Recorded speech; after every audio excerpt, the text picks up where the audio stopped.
கதை சொல்லுமா, கதை சொல்லுமா.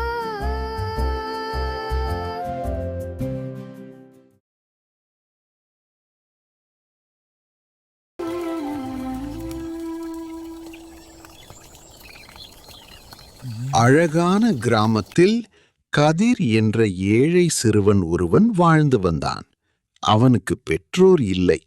மிகவும் வறிய நிலையில் இருந்த போதிலும் அவன் எப்போதும் நேர்மையாகவும் நல்ல குணம் கொண்டவனாகவும் திகழ்ந்தான். கதிர் தினமும் காலையில் எழுந்து அருகில் உள்ள காட்டிற்குச் சென்று விறகு வெட்டுவான். அந்த விறகுகளை சந்தையில் விற்று வரும் சொற்ப வருமானத்தை கொண்டுதான் அவன் தன் பிழைப்பை நடத்தி வந்தான். ஒரு நாள் வழக்கம் போல் கதிர் காட்டில் விறகு வெட்டி கொண்டிருந்தான். அப்போது ஒரு பெரிய மரத்தின் அடியில் காய்ந்த இலைகளுக்கு நடுவே ஏதோ ஒன்று மின்னுவதை கண்டான். அருகே சென்று இலைகளை விலக்கி பார்த்தபோது அவனுக்கு பெரும் ஆச்சரியம் காத்திருந்தது. அது தங்க நாணயங்கள் நிரம்பிய ஒரு சிறிய பை. இதை தொலைத்தவர் எவ்வளவு கவலையோடு தேடிக் கொண்டிருப்பாரோ என்று நினைத்தான். அதை அப்படியே எடுத்துக்கொண்டு நேராக ஊர் தலைவரின் வீட்டிற்கு சென்றான். ஊர் தலைவரை வணங்கி, ஐயா, நான் இன்று காட்டில் விறகு வெட்டும்போது இந்த தங்க நாணய பை கிடைத்தது.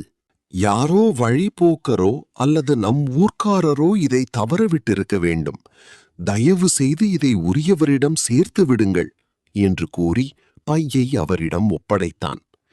கதிரின் இந்த நேர்மையைக் கண்டு ஊர்த்தலைவர் வியந்து அவனுக்கு பாராட்டுகளை தெரிவித்தார்.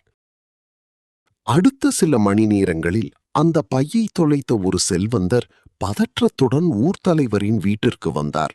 ஐயா, நான் காட்டின் வழியாக வரும்போது எனது தங்க நாணயங்கள் அடங்கிய பையை எங்கோ தவறவிட்டு விட்டேன்.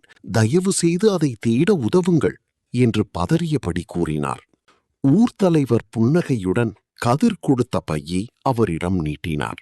தன் பை அப்படியே இருப்பதைக் கண்டு மகிழ்ச்சியில் திளைத்த செல்வந்தர், இது எப்படி உங்களுக்கு கிடைத்தது என்று கேட்டார். ஊர்த்தலைவர் கதரை காட்டி நடந்த அனைத்தையும் விவரித்தார். ஏழையாக இருந்தாலும் பசி அறிந்தவனாக இருந்தாலும் பிறர் பொருளுக்கு ஆசைப்படாமல் தர்ம நெறிப்படி நடந்த கதரின் நற்குணத்தைக் கண்டு செல்வந்தர் நெகிழ்ந்து போனார்.